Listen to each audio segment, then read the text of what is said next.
Pernah kepikiran nggak sih, kenapa ya banyak banget lulusan sekolah kejuruan yang notabene udah punya skill, tapi kok malah susah dapat kerja? Ini kan aneh ya, mereka dilatih, mereka bisa, tapi kayaknya lapangan kerja itu jauh banget. Nah, ayo kita kupas tuntas sebuah solusi inovatif yang coba menyelesaikan masalah ini langsung ke akarnya. Seberapa serius sih masalahnya? Lihat angka ini, 11,58%. Ini bukan cuma statistik biasa loh. Ini adalah angka pengangguran lulusan SMK di Provinsi Banten tahun 2024.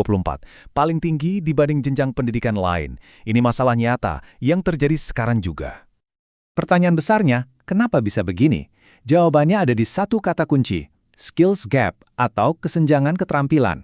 Jadi ada jurang yang lebar banget antara materi yang diajarkan di kelas sama apa yang benar-benar dibutuhin sama industri di dunia nyata. Dan ternyata, ya, masalah ini tuh nggak cuma ada di Banten aja. Kalau kita lihat skala nasional, angkanya juga bikin khawatir. Tingkat pengangguran lulusan SMK itu sampai 8,5%. Ini nunjukin ada tantangan yang lebih besar di sistem pendidikan vokasi kita secara keseluruhan. Jadi intinya tuh gini, sistem pendidikan kita seringkali ketinggalan kereta. Industri itu larinya kencang, teknologinya baru terus, prosesnya berubah, kurikulum sekolahnya belum ngejar. Hasilnya apa? Yaitu tadi, lulusan yang siap untuk dunia kerja kemarin, padahal mereka harus kerja hari ini. Tapi, di tengah tantangan ini, muncullah sebuah ide yang menurut saya brilian. Sebuah solusi yang dirancang khusus buat menutup jurang tadi. Solusi yang, gampangnya, membawa pabrik masuk langsung ke dalam sekolah. Namanya Teaching Factory, atau disingkat TEFA. Konsepnya simple, tapi dampaknya luar biasa.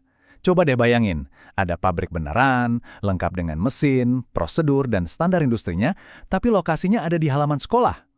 Ini bukan lagi simulasi atau praktek biasa. Ini produksi beneran. Tujuannya TEFA ini jelas banget. Pertama, bikin kurikulum itu selalu nyambung sama kebutuhan industri. Kedua, siswa jadi nggak cuma jago teori, tapi hard skill dan soft skillnya juga keasah karena mereka ngerjain proyek sungguhan. Hasil akhirnya, lulusan yang dari hari pertama udah siap kerja dan punya sertifikat. Tentu aja, model sekeren ini nggak mungkin bisa jalan sendirian. Suksesnya itu bergantung banget sama kerja bareng banyak pihak. Nah, kolaborasi ini dikenal dengan konsep pentahelix. Anggap aja ini kayak tim Avengers gitu ya. Ada pemerintah yang bikin aturan main dan kasih dana, terus ada industri yang bawa dunia nyatanya ke sekolah, akademisi yang mastiin inovasi dan pelatihannya canggih, komunitas yang jadi pendukung sekaligus pembeli pertama, dan terakhir media yang bantu nyebarin cerita suksesnya. Kelimanya harus kerja bareng, kalau enggak ya nggak akan jalan. Oke, teorinya kedengeran keren banget ya. Tapi, beneran jalan nggak sih di lapangan? Nah, kita lihat aja bukti nyatanya. Beberapa sekolah di Indonesia udah jadi contoh hidup kalau konsep pabrik di dalam sekolah ini bukan cuma mimpi. Kita mulai dari SMK NU Ma'arif di Kudus, Jawa Tengah. Di sana, lebih dari 85% lulusan dari program ini langsung diserap dunia kerja. Langsung kerja!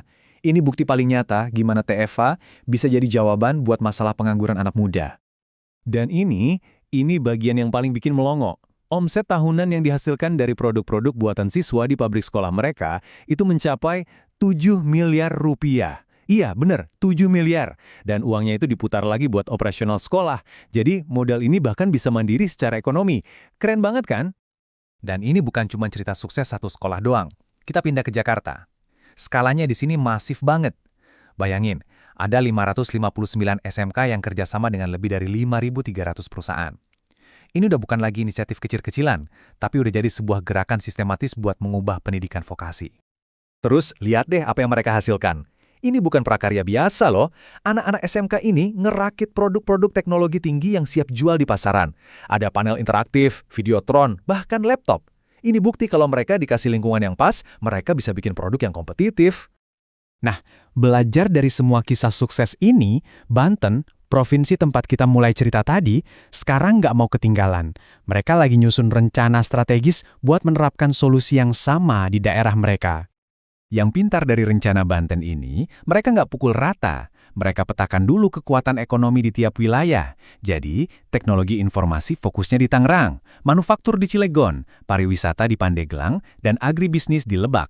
Jadi setiap SMK nanti disesuaikan sama kebutuhan industri lokalnya. Cerdas!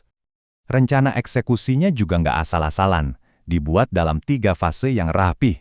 Pertama, persiapan dulu. cari mitra industri yang pas, terus implementasi, di mana siswa mulai belajar sambil produksi. Dan terakhir, yang penting evaluasi, biar programnya bisa terus lebih baik dan relevan. Jadi, apa artinya semua ini? Buat siswa, ini kayak dapet golden ticket. Lulus, udah punya pengalaman kerja beneran. Buat ekonomi lokal, ini jaminan pasukan tenaga kerja yang terampil. Intinya, ini adalah solusi konkret buat masalah pengangguran, sekaligus menciptakan model pendidikan yang bisa mandiri dan berkelanjutan. Semua ini ninggalin kita dengan satu pertanyaan besar. Kalau satu sekolah aja bisa mencetak lulusan siap kerja, menghasilkan produk bernilai miliaran, dan jadi pusat inovasi buat daerahnya, pertanyaannya bukan lagi bisa atau tidak, tapi kapan? Mungkinkah setiap sekolah di sekitar kita bisa berubah jadi mesin penggerak ekonomi lokalnya sendiri? Coba deh bayangkan potensinya.